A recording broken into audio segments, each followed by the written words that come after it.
3 coisas antes de nós iniciarmos o nosso sermão que eu gostaria que você tivesse em mente. Primeiro, hoje nós veremos a 4ª petição, que tem como foco mostrar Deus, nosso Salvador. Na última pregação, fixamos Deus como nosso sustentador. Observamos que o ponto de Jesus é nos mostrar que Deus nos sustenta em todas as coisas e por isso nós precisamos sermos gratos ao Senhor. Essa é a primeira coisa. A segunda coisa, nessa noite, que nós precisamos ter é um espírito de oração em todo o tempo que nós estivermos pregando esse sermão. Pois nessa noite nós falaremos sobre o pecado e o perdão. Falar sobre o pecado nem sempre é fácil, nem sempre é agradável e da mesma forma, assim, o perdão. Primeiro porque o pecado mexe com os nossos relacionamentos no que tange ao nosso ego. Por isso, não é muito popular nós falarmos sobre o pecado. Porém, a doutrina do pecado é bíblica e nós precisamos falar sobre ela. Quando verdadeiramente conhecemos a doutrina do pecado, nós estaremos prontos para ficarmos maravilhados com a beleza de Deus e nos achegarmos a Deus de maneira correta. Já o perdão tem as suas dificuldades porque mexe com os nossos relacionamentos. É uma questão difícil. Restabelecer relacionamentos, restaurar relacionamentos, nem sempre é algo agradável ou fácil. Mas Jesus colocou essa petição para nós aprendermos a orar e termos uma conduta adequada e correta diante de Deus, mas também diante das outras pessoas em nossas orações. Hoje, pela sua providência, Deus nos direciona para esse texto, para essa petição, e que Deus possa nos abençoar de maneira bastante especial. Espírito de oração nessa noite é o intuito de Deus para as nossas vidas, para entendermos tudo aquilo que Deus tem para nós, segundo a sua boa mão, acerca do pecado, mas também acerca do perdão. Terceira coisa, por conta do horário, não teremos tempo de vermos todos os versículos que nós iremos colocar aqui nessa noite. Como os irmãos sabem, eu gosto muito de abrir os versículos junto com os irmãos para nós, através disso, observarmos o pensamento do autor, mas por conta disso nós citaremos os versículos e é de suma importância que você esteja atento a todos os versículos que serão colocados aqui nessa noite. E em quarto lugar, a nossa pregação irá girar em torno de 3 pontos. Primeira coisa, entendendo o pecado. Segunda coisa, entendendo o perdão de Deus. E terceiro lugar, praticando o perdão de Deus uns com os outros. Diante disso, olhemos para o texto. Depois de Jesus apontar para as nossas necessidades físicas, Jesus prossegue para a nossa necessidade espiritual. E a petição está exatamente assim quando você olha para as Escrituras. Perdoa-nos os nossos pecados, pois também nós perdoamos a todo o que nos deve. Então veja, vai além das nossas necessidades físicas. Jesus chega naquilo que é crucial para todos nós nessa oração, que é o perdão. Não esqueça, assim como Jesus ilustrou todas as nossas necessidades físicas através do pão de cada dia, Jesus agora coloca o perdão como aquilo que é mais significativo entre nós e Deus. Existem muitas coisas que nós precisamos de Deus, mas nada se compara ao perdão de Deus. O perdão é a maior necessidade de cada ser humano por vários fatores. E nós vamos começar aqui, em primeiro lugar, pelo pecado. Entendendo o pecado. Esse é o primeiro ponto do sermão. Entendendo o pecado. E a primeira coisa que nós vemos nas Escrituras sobre o pecado é que o pecado nos afasta de Deus. Isaías capítulo 59, versículo 2 afirma: mas a iniquidade de vocês fazem separação entre vocês e o seu Deus. E os pecados que vocês cometem o levam a esconder o rosto de vocês, para não ouvir os seus pedidos. Então Isaías nesse texto nos mostra que iniquidades e pecados cria uma barreira latente entre Deus e o seu povo. Além da separação, os pecados cometidos pelo povo fazem com que Deus esconda o rosto, ou seja, retire sua atenção e favor deles, pois os israelitas haviam pecado, estavam distantes de Deus e havia uma barreira que Isaías está colocando aqui. Em resumo, Isaías 59, versículo 2 afirma que o pecado traz, muitas vezes, a ausência da presença de Deus ao nosso favor. Ou seja, o pecado nos afasta de Deus. Essa é a primeira coisa que nós observamos nas Escrituras. Todos aqueles que estão de mal a pior em seus próprios pecados, muitas dessas pessoas estão debaixo da ira de Deus e estão distantes da presença de Deus acerca dos seus pecados. Os pecados criam uma barreira latente entre Deus e o seu povo. A segunda coisa é a universalidade do pecado. No livro de Eclesiastes, o sábio Salomão nos fala sobre o problema da universalidade quando ele afirma em Eclesiastes 7, versículo 20, o seguinte: não há nenhum justo sobre a terra que faça o bem e não peque. Não há. Salomão enfatiza que apesar de todos os nossos esforços para viver uma vida justa, todos os seres humanos estão sujeitos a falhas, a pecados. Mesmo que você tenha uma busca pela perfeição moral, a realidade lhe mostra o contrário. Você peca, você é pecador. E Salomão dá uma grande ênfase aos efeitos gerais do pecado e também chama a atenção para as transgressões universais do ser humano. Não há ninguém, todos são culpados, todos são pecadores diante de Deus. E no Novo Testamento, o apóstolo Paulo, quando cita esse versículo, ele assume essa mesma verdade de Salomão.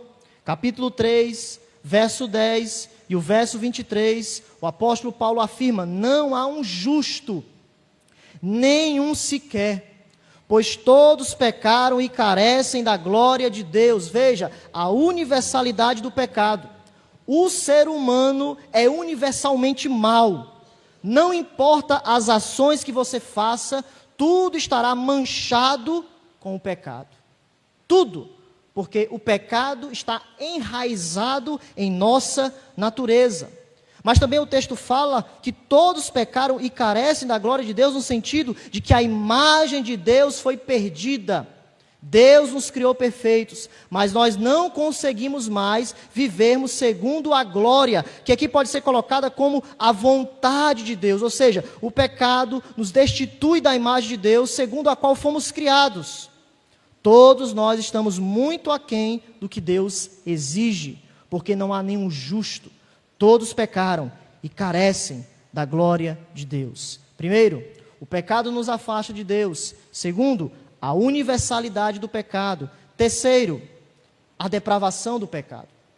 Davi, no Salmo 51, versículo 5, assevera: eu nasci na iniquidade, sou pecador desde que nasci, e em pecado me concebeu minha mãe.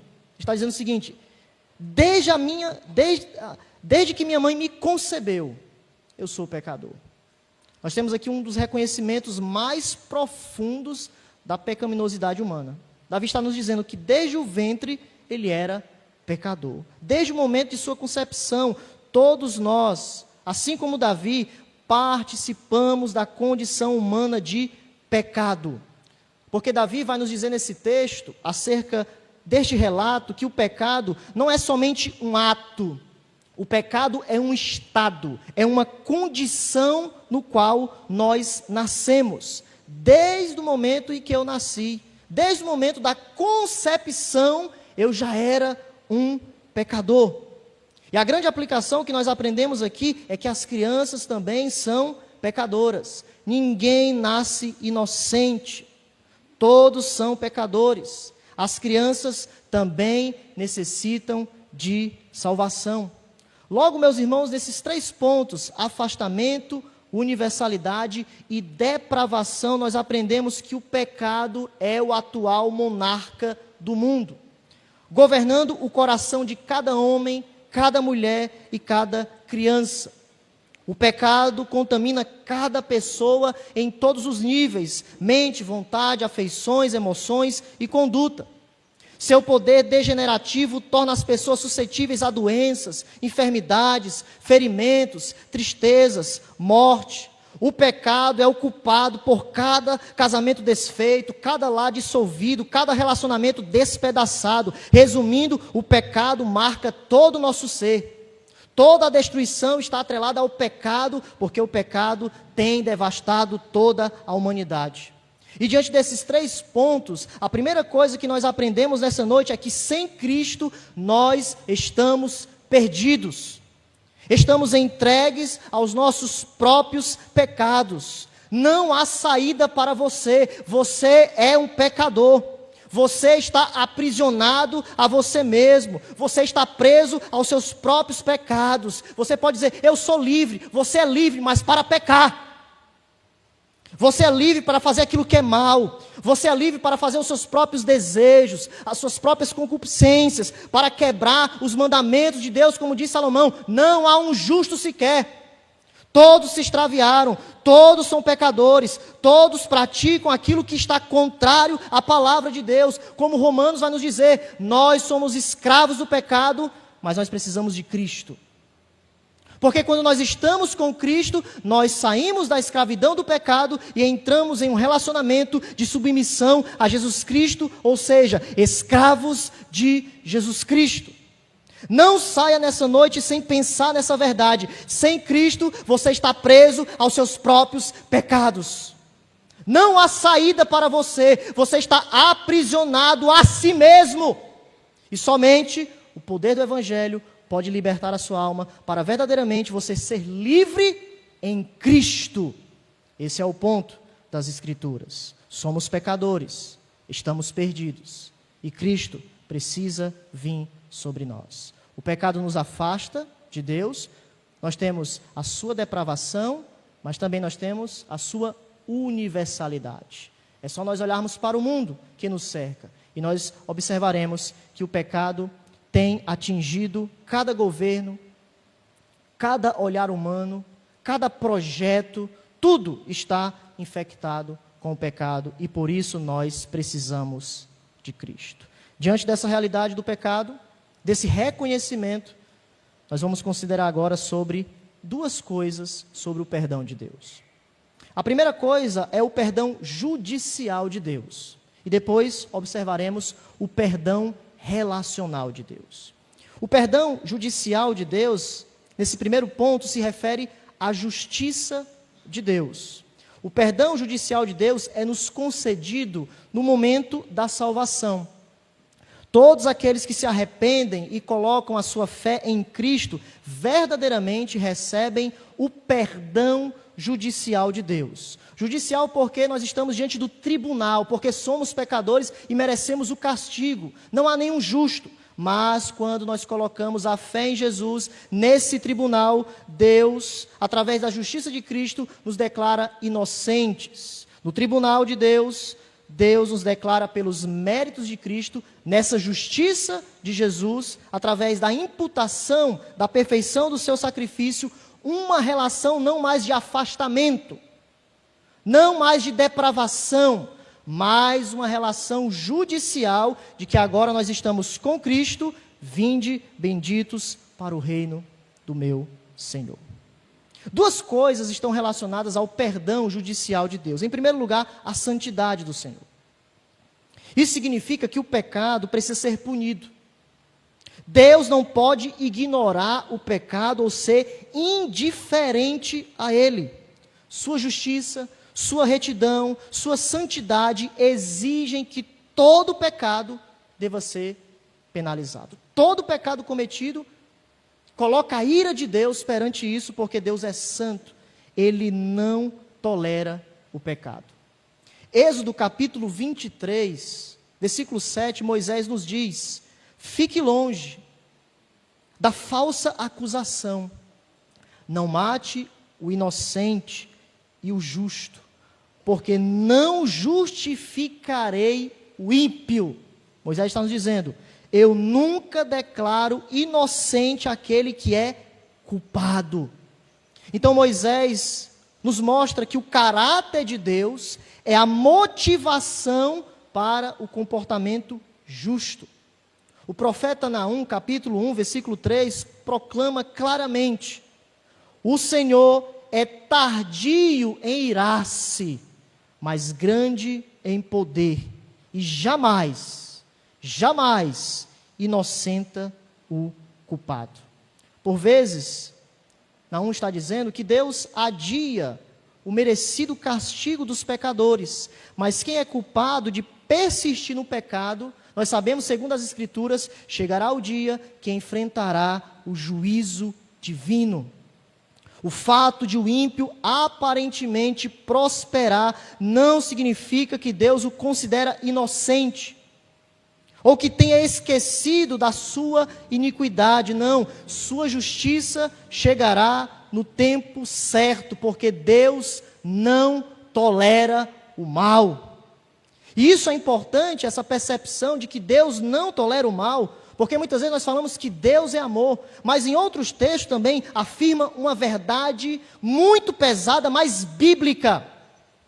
Deus não é amigo de pecadores impenitentes, mas Deus é o seu inimigo. A prova disso é o Salmo capítulo 5, verso 5, quando Davi está diante de arrogantes, ímpios, e ele declara o seguinte: os arrogantes não permanecerão na tua presença. Veja, Deus não é amigo de ímpios, impenitentes, porque Davi também vai dizer: odeias todos os que praticam a iniquidade.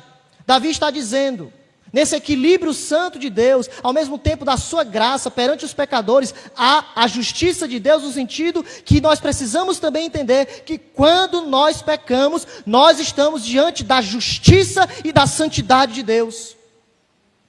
Não é à toa que em 1 Coríntios, muitos irmãos que estavam ceando de maneira incorreta, Paulo vai dizer: há entre vós muitos fracos e doentes e muitos que dormem. Deus tinha matado muitos crentes, porque o pecado estava sendo cometido, e pela disciplina de Deus, alguns Deus matou e tomou para si, porque Deus não inocenta o culpado. Chega o tempo que a paciência de Deus, ela se finda e se acaba, porque, meus irmãos, Deus não tolera aqueles que praticam o mal. E sem Cristo, não esqueça, você está praticando o mal. Você está perdido consigo mesmo. Somente com a justiça de Cristo em seu tribunal, você pode ser amigo de Deus, relacionado permanentemente com Jesus. Então ele não aceita, Deus não aceita a injustiça, o pecado na sua presença. E o salmista expressa a certeza de que Deus julgará os ímpios e aqueles que praticam o mal. Portanto, como observado em todos esses pontos agora há pouco, Deus não pode ignorar ou deixar de lado o pecado. E diante disso, surge a pergunta: como ele pode ser justo e justificador, já que todos nós somos pecadores? Não há ninguém perfeito, não há ninguém que consiga cumprir a lei de Deus. Como nós podemos obter o perdão de Deus? A resposta está em Jesus Cristo, em sua morte substitutiva. Deus colocou todos os pecados dos crentes sobre o Senhor Jesus. Jesus nos substituiu na cruz. Nas palavras simples, mas profundas do santo apóstolo, em 2 Coríntios capítulo 5, verso 21, Paulo declara a seguinte verdade: aquele que não conheceu pecado, Deus o fez pecado por nós, para que nele fôssemos feitos justiça de Deus. Então veja, o apóstolo Paulo está nos dizendo: na cruz, Cristo tomou sobre si a penalidade dos nossos pecados. Ele morreu como um criminoso.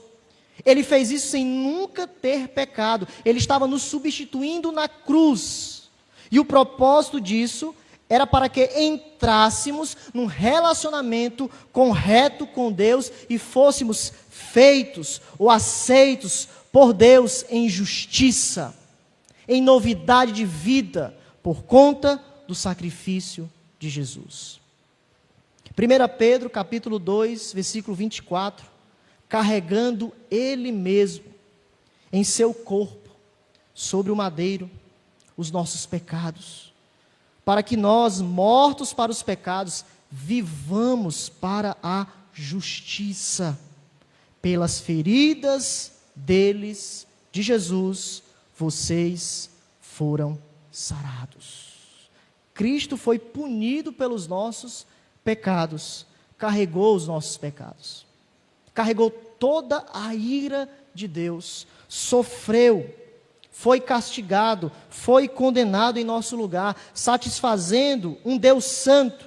Deus precisava punir o pecado, e em sua santa sabedoria, Ele enviou o seu próprio Filho sem pecado, Deus homem.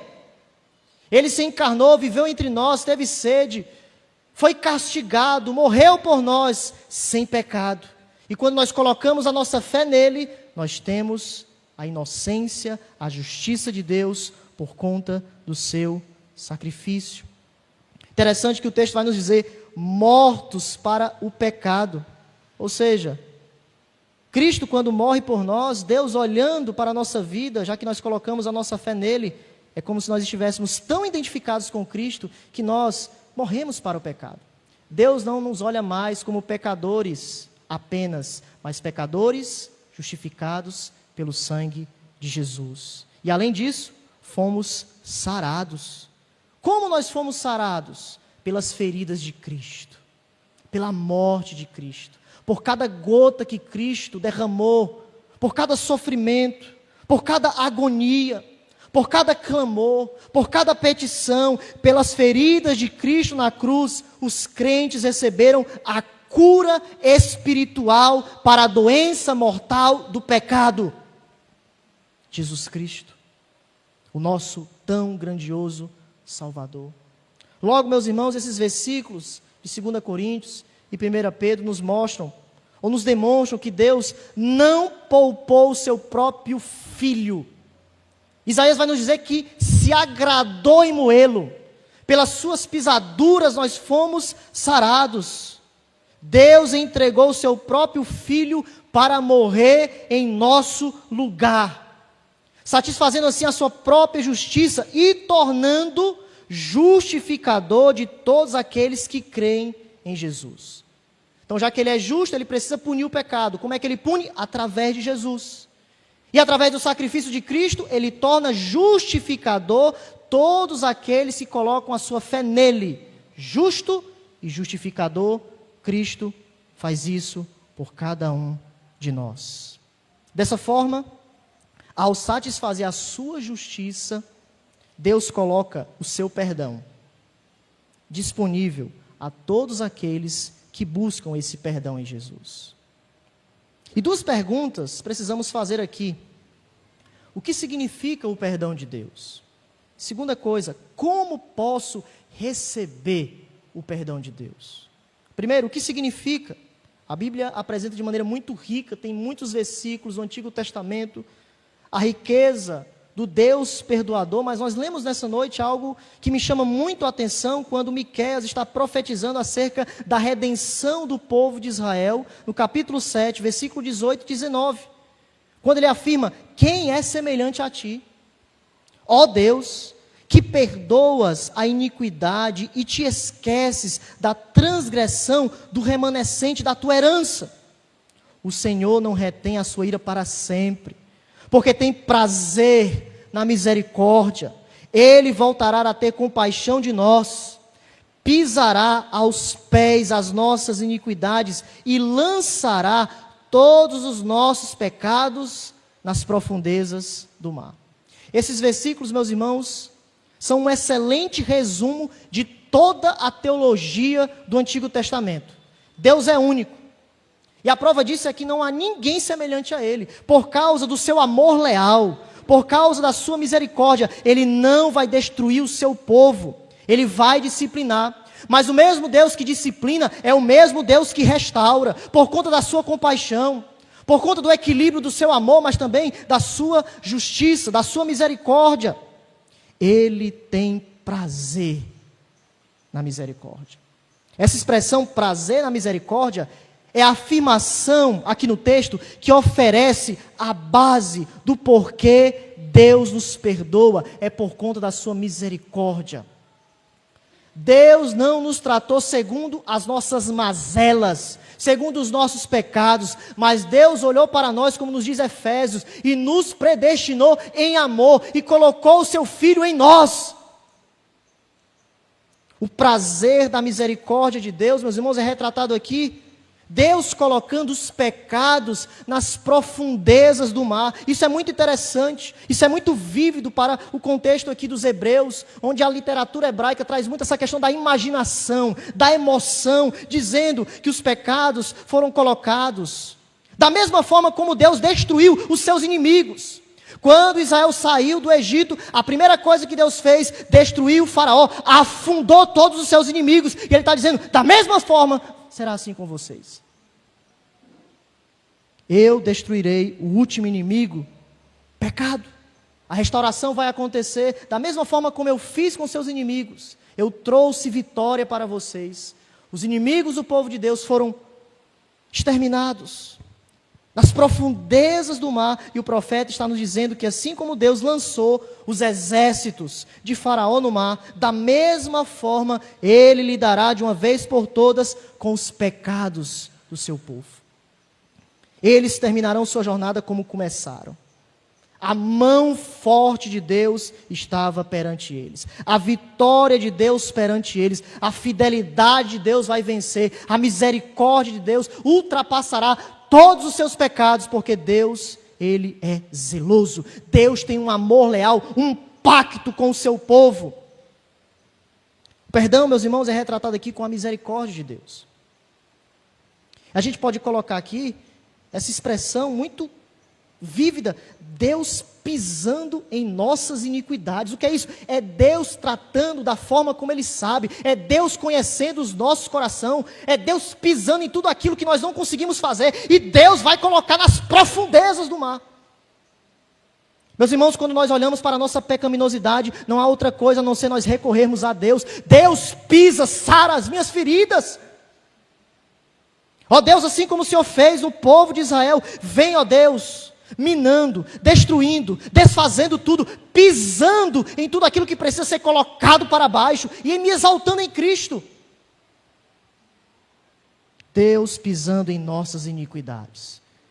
Essa pisadura, ou essa disciplina vai doer muitas vezes, como foi com o povo de Israel, exilado, tanto no contexto assírio, como também no contexto babilônico. Mas Deus sabe restaurar o seu povo. O mesmo Deus que dispersa é o mesmo Deus que une. O mesmo Deus que sopra o seu vento, cajado, através de nações ímpias, é o mesmo Deus que pode fazer todas as coisas, segundo o conselho da sua santa e soberana vontade. Hebreus capítulo 8, versículo de número 12, nos diz, porque eu lhes perdoarei a maldade, e não me lembrarei mais dos seus pecados. Então veja, Miqueias retrata o perdão com a misericórdia, Deus pisando, Deus restaurando. E aqui Hebreus está citando a profecia de Jeremias, da nova aliança, quando entre várias características da nova aliança está o perdão. Deus vai tratar com o povo de Israel acerca dos seus pecados, e aqui Jesus Cristo é colocado no contexto de Hebreus. Porque Deus promete perdoar as transgressões do povo e não mais se lembrar delas. O que significa isso? É claro, meus irmãos, que Deus não tem amnésia, Deus sabe quando nós pecamos, Deus se ira quando nós pecamos, Deus é onisciente. Não tem como nós pegarmos essa expressão, não me lembrarei mais, no sentido de que Deus se esqueceu. Não é isso. Veremos nas aplicações que perdoar não é esquecer. Mas aqui o autor de Hebreus está colocando em contraste a antiga aliança e a nova aliança. Porque todos os anos nós tínhamos o sacrifício, todos os dias nós tínhamos o sacrifício, todas as vezes eles tinham que fazer aquele sacrifício para que a ira de Deus fosse aplacada, mas isso apontava para o futuro. para a promessa da nova aliança, onde os nossos pecados não seriam mais lembrados. Em que sentido? Perdão definitivo. Nós agora temos acesso direto a Deus, porque a nova aliança, o sangue de Jesus, nos purifica completamente, o seu povo, cada um de nós, dos nossos pecados. Não me lembrarei mais, ou seja, vai chegar o ponto, a nova aliança, Cristo, está sendo retratada perante vocês. Quando nós recebemos a Cristo, meus irmãos, há um perdão completo. As nossas vidas foram mudadas, foram transformadas, ao ponto de agora nós termos uma novidade de vida. As nossas motivações agora são outras. Os nossos desejos agora são outros. Por quê? Porque os nossos pecados foram tratados na cruz. Os nossos pecados, de uma vez por todas, de maneira definitiva, o perdão completo chegou em cada vida que colocou a sua fé em Jesus Cristo. Perdão completo. O sangue de Jesus nos purifica completamente. Então a gente pode retratar aqui o perdão. Eu gosto muito de uma expressão, onde um pastor amigo meu sempre resume o perdão na seguinte expressão: Deus não mais lança em rosto as nossas condenações. Ele não faz mais isso. Ele não lança mais em rosto a ofensa, porque já foi tratada na cruz. É por isso que quando nós pedimos perdão em Jesus, o nosso advogado nos purifica de todo pecado. Por quê? Porque já foi tratado na cruz. O perdão foi definitivo. Ao pecarmos, temos o sacrifício de Cristo apaziguando a ira de Deus. Então, já que o perdão está disponível a nós, como recebemos esse perdão? Pois o perdão não é algo automático. É necessário arrependimento e fé, mudança, tristeza em saber que você é pecador e colocar a sua fé em Jesus Cristo. E é por isso que o evangelista, o apóstolo João, no capítulo 16, versículo 8, vai nos dizer: quando o Espírito Santo vier, ele convencerá o mundo do pecado, da justiça e do juízo. Primeira coisa que nós aprendemos, como receber o perdão, é quando nós recorremos ao Espírito Santo. O Espírito Santo demonstra o pecado. O Espírito Santo demonstra a justiça. O Espírito Santo demonstra o juízo. O juízo aqui é colocado aqueles líderes religiosos que não estavam alcançando a justiça de Deus, mas o Espírito nos convence para nos dizer: essa vida que você está vivendo, esse juízo não é correto. Você precisa ser convencido disso. Você precisa colocar o seu coração em Cristo. A sua justiça não está na sua própria vida. A justiça está alheia, como dizia Lutero. A justiça está além de nós. É algo que está além. É algo, meus irmãos, que é Cristo. Cristo, Cristo e Cristo. Então o Espírito Santo faz esse papel. E muitas vezes nós exortamos uns aos outros para se arrependermos, perdoarmos uns aos outros, mas temos nos esquecido da providência do Espírito Santo em nossa vida para suplicarmos a sua ação em nosso coração, porque quando ele vem, algo acontece. Quando o Espírito Santo vem, ele convence o pecado, ele convence nós da nossa própria justiça, do juízo, ou seja, ele nos convence que nós somos pecadores e que nós precisamos de Cristo. Que nós precisamos sair desse aprisionamento espiritual, dessa amargura, desse ódio, dessa inveja, dessa depravação, porque o Espírito vem sobre nós ao ponto de transformar o nosso coração em pedra, em carne, para sentirmos a presença de Cristo. A presença de Cristo. Portanto, diante da ira de Deus, por conta dos seus pecados, da sua depravação, em não conseguir abandonar os seus pecados, a única saída que lhe resta é clamar pelo perdão judicial de Deus, pelo perdão através do Espírito Santo em nossa alma, agindo para que de fato possamos, cada um de nós, recebermos verdadeiramente a Cristo e através disso, meus irmãos, caminharmos em novidade de vida. Basicamente, o perdão judicial de Deus é o meio para você ser salvo, pois o perdão está atrelado ao sacrifício de Cristo. E só assim, a ira de Deus será apaziguada. Então, entendendo o pecado, 3 coisas vimos: o perdão de Deus e agora o perdão relacional de Deus. É o terceiro ponto do nosso sermão. Diante do que vimos, surge uma pergunta: por que o Senhor nos ordena a pedirmos perdão, já que fomos perdoados por Ele? Que é o texto aqui de Lucas e também de Mateus. Nós devemos pedir perdão. E em vários versículos também nós temos essa realidade. A resposta reside em compreendermos o segundo aspecto do perdão: o perdão relacional.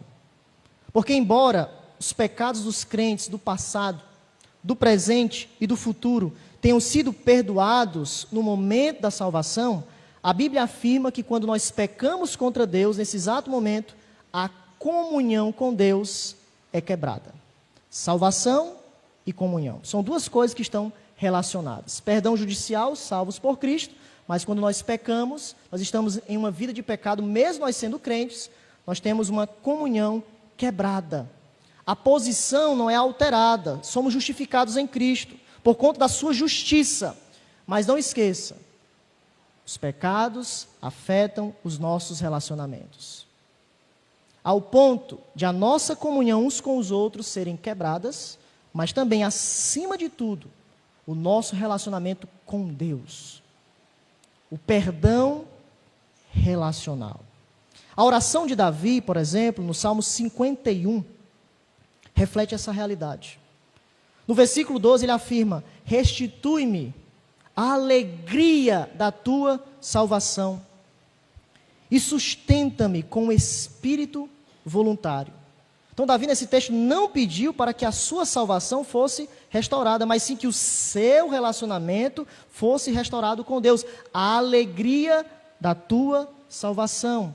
Ele, reconhecendo o pecado, ele pede: Senhor, esta tão grandiosa salvação, essa alegria, restaura perante o meu relacionamento com o Senhor. Mas o interessante, o que me chama a atenção sobre esse perdão relacional, aqui em Lucas, é que, ao contrário de todas as outras petições nas Escrituras, nessa oração, nós temos um pré-requisito para recebermos o perdão relacional de Deus: perdoarmos aquelas pessoas que nos ofenderam. Jesus afirma: pois também nós perdoamos a todo o que nos deve. Jesus está dizendo que para encontrarmos o perdão relacional, ou para sermos restaurados em plena comunhão com Ele, já que essa comunhão foi quebrada por conta do pecado, só haverá restauração quando houver perdão. Jesus já parte do ponto que o crente entende isso. Ele fala no texto: pois também. Está acrescentando, ele entende o pecado, ele foi perdoado por Deus, e agora ele perdoa todos aqueles que estão em falta contra ele. Já que Deus me perdoou por conta do meu pecado, Ele me convenceu dos meus pecados através da ação do Espírito Santo, tratou a minha alma, colocou o Evangelho em meu coração. O resultado disso é que o perdão também deve ser compartilhado com todos aqueles que nos machucaram. E por que o Senhor colocou esse pré-requisito? Acredito que seja por causa dos sentimentos que enfrentamos quando alguém peca contra nós. A amargura, o rancor, a ira pecaminosa, a vingança facilmente vem querer reinar em nosso coração. E o resultado de tudo isso: casamentos desfeitos, relacionamentos rompidos, guerras, processos judiciais, etc. Porém, o preço de tudo isso, o texto está nos dizendo, em não perdoar é exatamente ou extremamente alto. Em vez de fazer alguém se sentir melhor, a falta de perdão aprisiona as pessoas ao seu passado. Aqueles que se recusam a perdoar ficam constantemente com uma ferida aberta, nunca permitindo que a cura chegue. O perdão, por outro lado, nas Escrituras é um ato virtuoso, nobre, libertador, amoroso. Logo, meus irmãos, a razão mais profunda e convincente para perdoar os outros é que isso permite que você receba o perdão relacional com Deus. É que a sua comunhão com Deus seja restaurada. A falta de perdão é apresentada pelo Senhor Jesus Cristo como um bloqueio. Um rompimento de seu relacionamento com Deus. No texto de Mateus, na oração do Senhor, versículos 14 e 15, vai dizer o seguinte: porque se perdoarem aos outros as ofensas, também o Pai de vocês, que está no céu, perdoará vocês. Se, porém, não perdoarem aos outros as ofensas deles, também o Pai de vocês não perdoará as ofensas de vocês. Talvez o sinônimo que melhor reflita a palavra perdoarem aqui seja lançar fora. Ou não lançar, como eu falei, a ofensa em rosto, a mágoa e etc. Porque assim como Deus, como vimos em Miqueias, figurativamente, lançou os pecados dos crentes nas profundezas do mar da salvação, os crentes devem lançar fora os pecados dos outros e não se apegar a eles. Somente então o Senhor perdoará os pecados que interrompem o nosso relacionamento com Deus. Embora a razão mais importante para perdoar seja desfrutar do relacionamento com Deus, outras razões aqui que nós iremos colocar, que eu gostaria que você prestasse atenção, da importância nesse texto e nas Escrituras sobre o perdão de Deus. Primeira coisa, o perdão é uma característica divina. Perdoar é um ato divino. Salmo 86, versículo 5, tu és bondoso e perdoador, sendo rico em graça para com todos os que te invocam. Então o salmista apresenta uma relação das perfeições de Deus, especialmente a sua disposição em perdoar. Lucas capítulo 15, nós temos a famosa parábola do filho pródigo. Mas o que fica marcado nessa parábola, apesar de sempre a gente focar o filho perdido, mas é a disposição zelosa do pai em perdoar o filho. Uma das expressões mais belas em Lucas capítulo 15, verso 20, nos diz: a seguir, levantou-se e foi para o seu pai. Estando ainda longe, seu pai o viu, e cheio de compaixão, correu para o seu filho, o abraçou e o beijou. Então tudo indica que o pai estava olhando, ansiando para que a qualquer momento o filho chegasse, o retorno do filho. E a prova disso é que quando ele olha e percebe o filho, ele corre com grande alegria quando ele vê o filho se aproximando. E o interessante aqui da cultura da época nesse texto é que pessoas que possuíam muita autoridade, eles não corriam. Era algo vergonhoso fazer isso, era algo indigno. Mas o pai abandonou a sua própria dignidade e ele mostrou acima de tudo o seu amor, a sua compaixão de maneira profunda. Ele correu e foi para o filho antes que o filho chegasse para ele. Antes de o filho falar, o pai o abraçou e o beijou.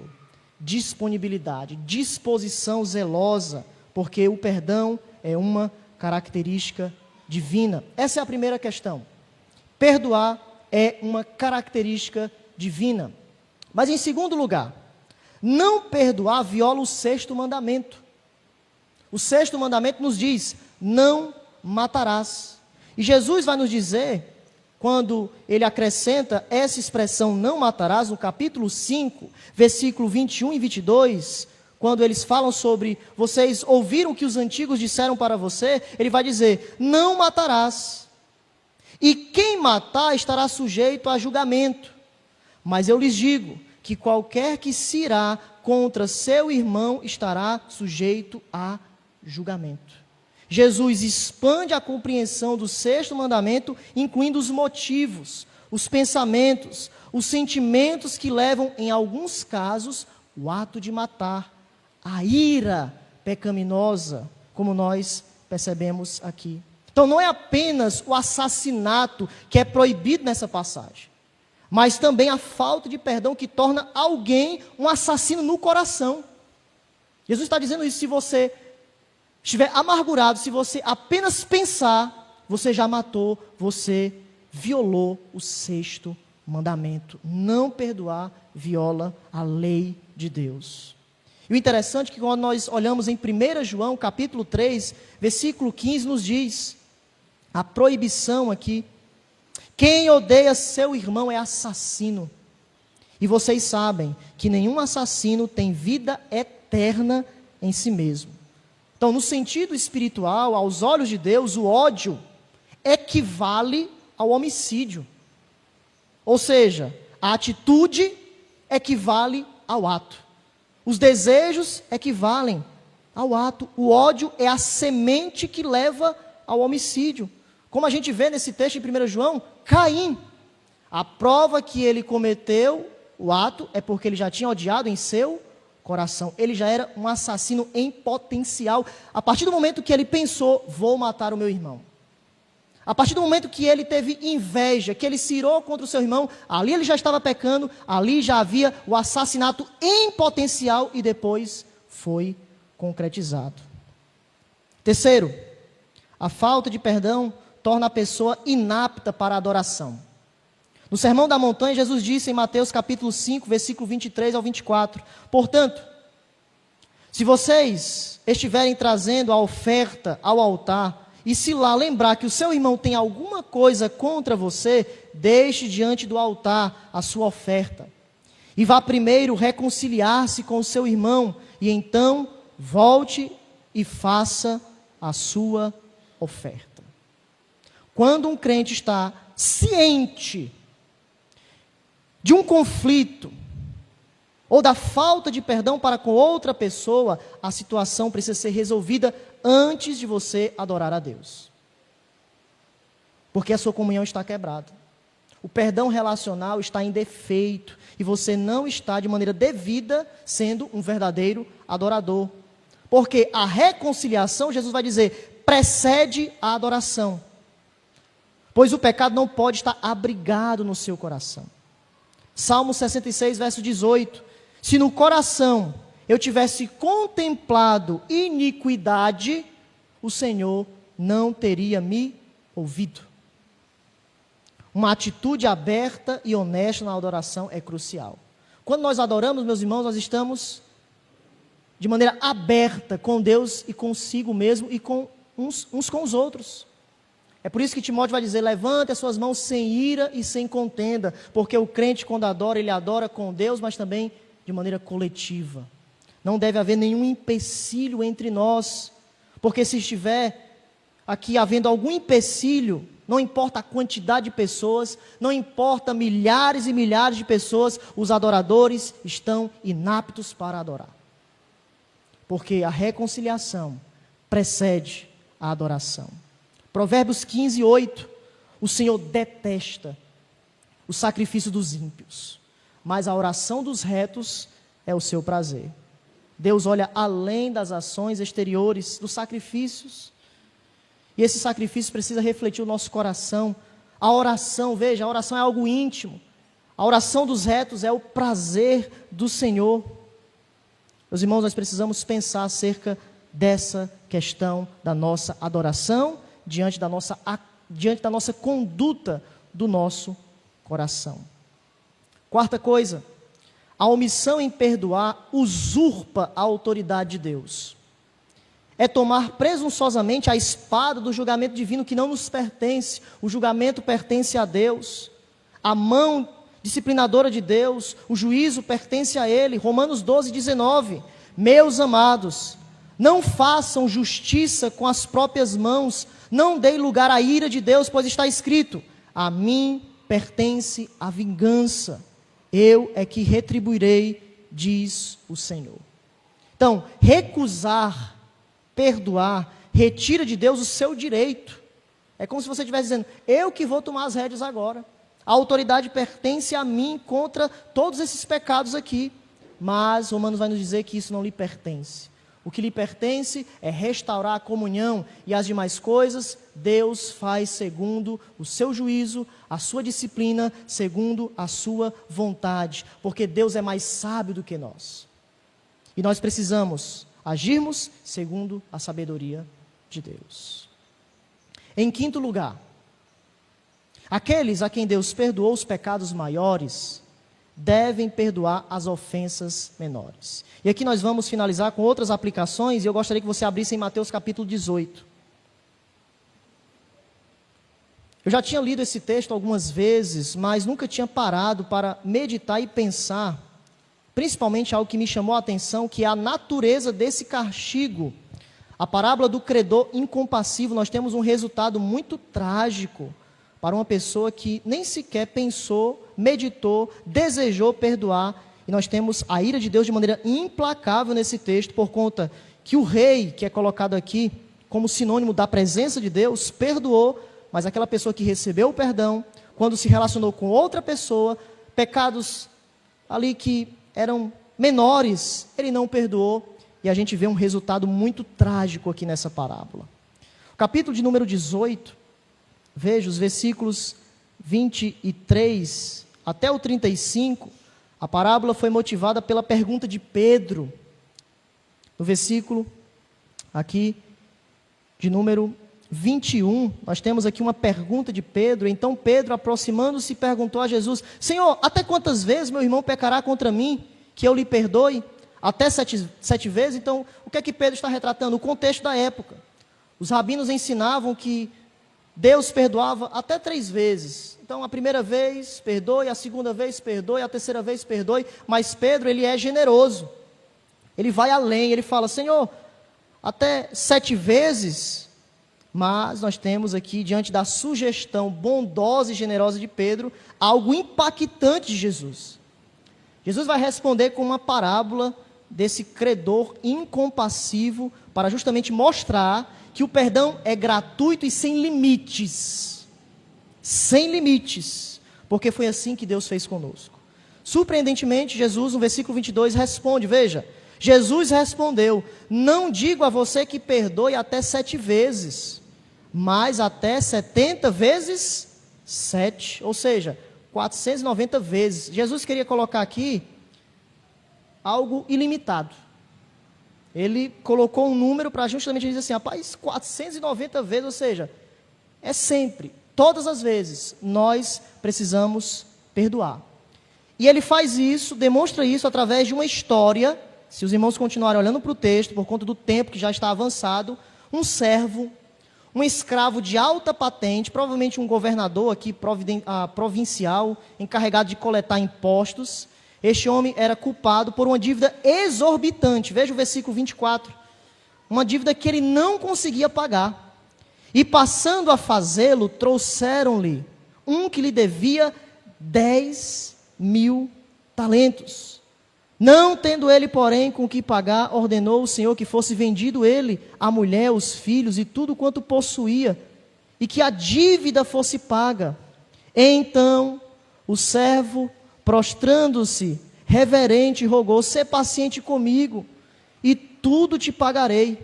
E o Senhor daquele servo, compadecendo-se, mandou-o embora e perdoou-lhe a dívida. Então veja, o primeiro ponto, a primeira lição aqui desse rei aqui, sendo retratado pelo próprio Deus. Deus perdoou uma dívida impagável. Ele não conseguia pagar. Essa expressão 10.000 talentos aqui, colocando para os dias de hoje, 6 bilhões de dólares. Ele não conseguia pagar. Ele poderia morrer, ressuscitar, ele nunca iria conseguir pagar. Então, a linguagem aqui hiperbólica de Jesus é colocada justamente para mostrar a questão dessa gratuidade, mas também, meus irmãos, dessa questão sem limites. Sem limites. Ele está desesperado, ele se prostra, tem paciência comigo, e o servo aqui é perdoado, vai embora, essa dívida está apagada. Mas o que aconteceu em seguida? O que é mais chocante, quando o servo saiu da presença do Senhor, se você continuar o texto, olhar para o texto, foi procurar outro servo que trabalhava com ele e que devia 100 moedas de prata, aqui 3 meses de um salário de um trabalhador. Veja, algo exorbitante, e quando ele se relaciona com outro servo, algo que poderia pagar. Mas o que foi que ele fez no versículo 28? Agarrou pelo pescoço e exigiu que ele pagasse de imediato. Saindo, porém, aquele servo, encontrou um dos seus conservos que ele devia 100 denários, agarrando, o sufocava, dizendo: paga-me o que me deves. Era uma dívida que poderia ser paga, como eu falei, 3 meses aqui, o salário de um trabalhador naquela época, mas o versículo nos mostra, tanto no versículo 28, como no versículo 29, que ele foi implacável. Ele não colocou a mesma disposição, a mesma compaixão que o rei, o seu senhor, colocou sobre a sua vida. Veja, a mesma coisa aconteceu que ele fez com o Senhor, versículo 29. Então seu conservo, caindo-lhe aos pés. Jesus coloca aqui essa relação, da mesma forma o que ele fez, aconteceu algo, mas aqui está acontecendo algo completamente diferente. Por quê? O seu conservo está implorando. Veja, a mesma expressão: ser paciente comigo, eu te pagarei. Ele, entretanto, não quis. Antes, indo-se, o lançou na prisão, até que saudasse a dívida. Vendo seus companheiros o que se havia passado, entristeceram-se muito e foram relatar ao rei tudo o que acontecera. E aqui vem a conclusão da parábola. Então o seu senhor, chamando-lhe, disse: servo malvado, perdoei-te aquela dívida impagável que você me suplicaste. Não devias tu igualmente compadecer-te do teu conservo, como também eu me compadeci de ti? Indignando-se, o seu senhor o entregou aos verdugos. Aqui é os torturadores, os carrascos, até que lhe pagasse toda a dívida. E veja a conclusão: assim também meu Pai Celeste vos fará, se do íntimo não perdoardes cada um a seu irmão. Acredito que essa parábola pode ser lida com Mateus, a oração do Pai Nosso. Se nós não perdoarmos os nossos irmãos, o que vai nos acontecer é uma ira implacável. Porque a resposta desse servo com o seu conservo foi algo incompreensível. Ele acabara de receber o perdão, mas ele não perdoou ou não colocou à disposição aquilo que o seu Senhor fez com ele.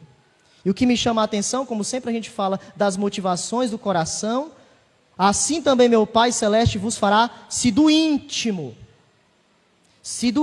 ou seja, um coração transformado por Cristo deve resultar em uma vida transformada que oferece misericórdia para todas as pessoas. Porque se tem uma das coisas que Deus colocou em nós, foi a sua misericórdia, o seu perdão em Cristo. E o que é que acontece? O meu coração foi transformado e não importa, por mais difícil que seja, eu também colocarei a misericórdia para as outras pessoas. Porque do íntimo, o meu coração foi transformado. Mas esse servo, o íntimo dele foi que ele não meditou, não percebeu, o perdão de fato não foi verdadeiro para a sua alma, porque o que foi que ele praticou? Foi algo que ele não fez como o seu Senhor fez com ele. O coração é o centro da existência, é o centro das nossas emoções. Então tudo que nós fazemos vem do coração. E a gente precisa olhar para o nosso coração. Esse texto é fascinante porque Jesus está falando para os discípulos e para Pedro de nós percebermos o que está em nosso íntimo. Se de fato nós fomos perdoados por Deus. Porque o texto vai nos dizer, tanto esse texto como de Mateus, o crente verdadeiramente que foi perdoado por Deus, ele também perdoará uns aos outros. E aqui vem a discussão sobre essa passagem. Diante de vários comentários que eu estive vendo, foi uma luta com Deus, né? Mas qual é a natureza desse castigo? Então muitos vão colocar aqui essa torturação, né? Porque há algo real aqui. Deus vai colocar, ou o Senhor, o rei aqui na passagem, para os torturadores, para os verdugos, para os carrascos, até que lhe pagasse toda a dívida. Então, alguns vão dizer que aqui nós temos a disciplina eclesiástica, ou seja, a falta de paz, a certeza da salvação, as provações. Então, alguns vão dizer o crente que está com em seu coração não somente as dificuldades, mas aquele que não pensa que quer viver a vida como se nada tivesse acontecido, que não medita e pensa que precisa consertar esse perdão relacional, alguns vão dizer que Deus vai entregar a uma disciplina severa, ao ponto de ele ser disciplinado por Deus, aqui segundo esses torturadores. Outros vão dizer que se refere ao galardão futuro, alguns vão perder galardões naquele grande dia, mas possa ser que você nunca tenha ouvido isso nessa passagem, diante de muitos comentários aqui no texto grego, segundo a minha humilde percepção, você pode pensar diferente, mas o que esse texto está falando não é perda de galardão e não é a questão da salvação, ele está falando de condenação eterna. A alusão aos carrascos aqui no texto é uma metáfora, uma imagem para o castigo eterno. O texto chama servo malvado. E se você abrir em Mateus 22... nós temos aqui um texto importante, paralelo aqui, para vermos a natureza desse castigo, capítulo 22, versículo 13. Então ordenou o rei aos serventes, amarrai-o de pés e mãos e lançai-o para fora, nas trevas, ali haverá choro e ranger de dentes. Então veja, ordene aos reis, aos carrascos. Então nós temos aqui um paralelo, a parábola das bodas, significando o quê? Que alguns serão separados para sofrer o julgamento, o castigo eterno. Portanto, por conta dessas expressões, servo malvado, a natureza que tudo indica, Jesus está se referindo ao castigo eterno. Prisão e tortura são metáforas para o inferno. Pastor, o que é isso? É o que eu acredito nessa passagem.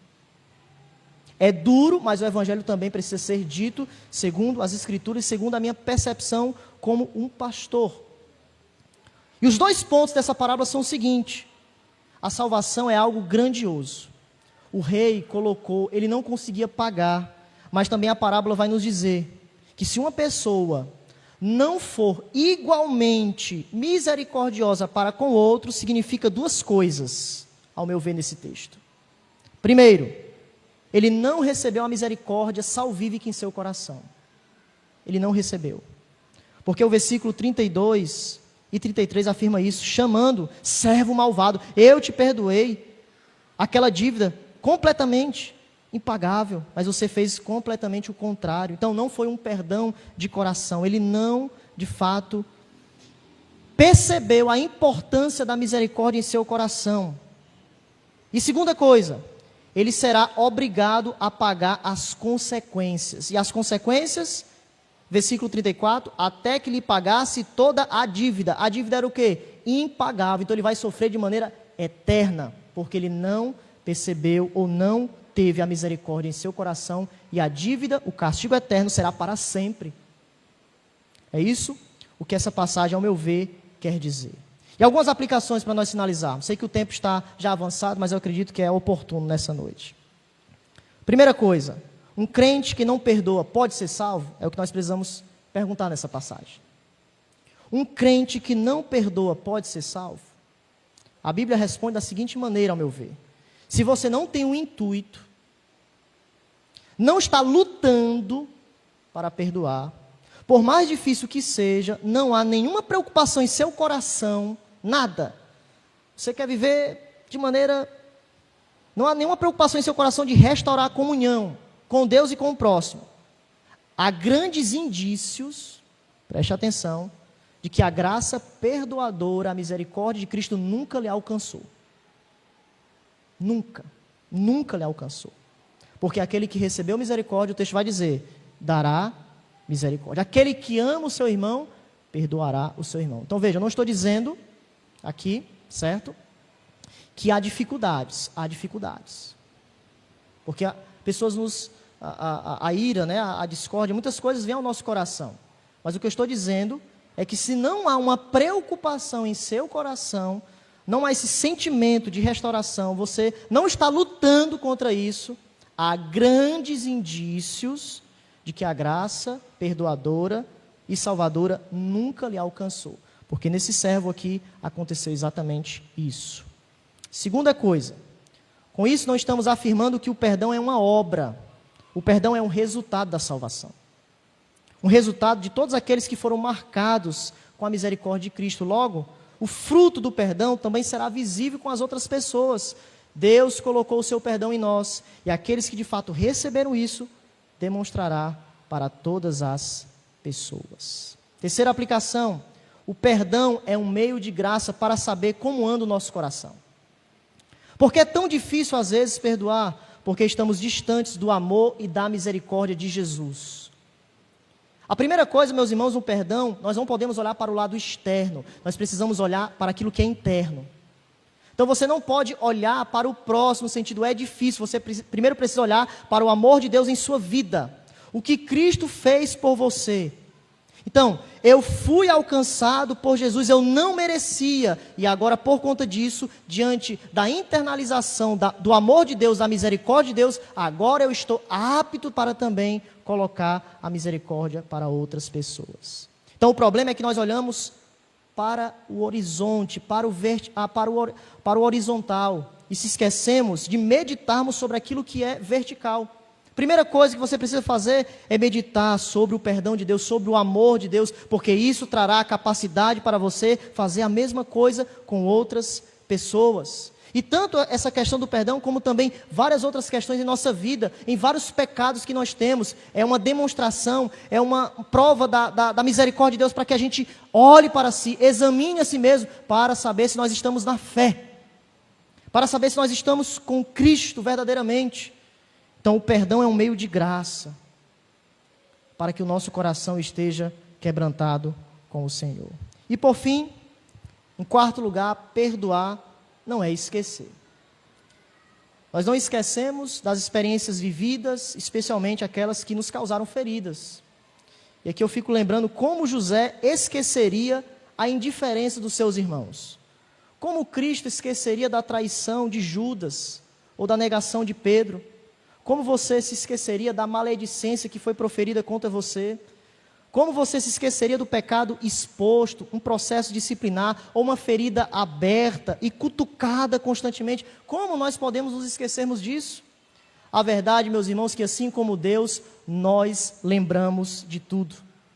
Especialmente daquilo que nos fere. Mesmo quando nós nos esforçamos para nos esquecer, nós temos a natureza pecaminosa que, por sua vez, se esforça para nos fazer lembrar a fim de nos odiarmos, amargurarmos, ansiarmos por vingança. Portanto, quando a Bíblia fala que Deus não se lembra das nossas iniquidades, como vimos nessa noite, Jesus está dizendo o seguinte: o juízo da ofensa foi removido. Não é que Deus não lembra mais os nossos pecados, é o juízo.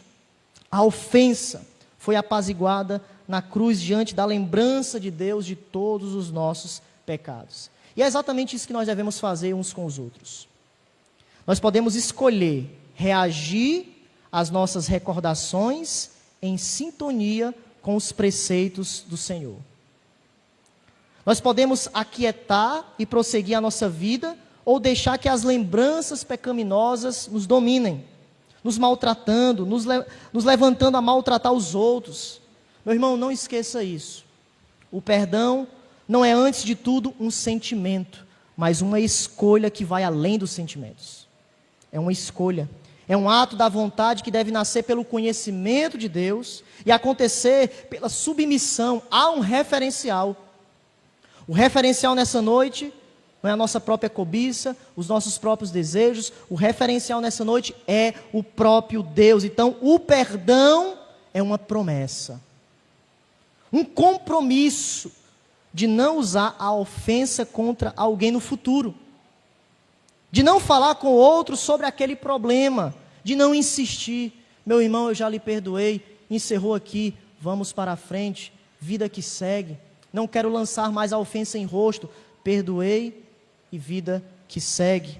Por quê? Efésios capítulo 4, versículo 32. Sejam bondosos e compassivos uns com os outros, perdoando-se mutuamente, assim como Deus perdoou vocês em Cristo. Assim como Deus. Perdoar os irmãos na fé é uma reação positiva, imitativa da presença de Deus. É uma conduta, é uma ação, é um pensamento no sentido de que nós precisamos fazer isso porque é uma ordem do Senhor.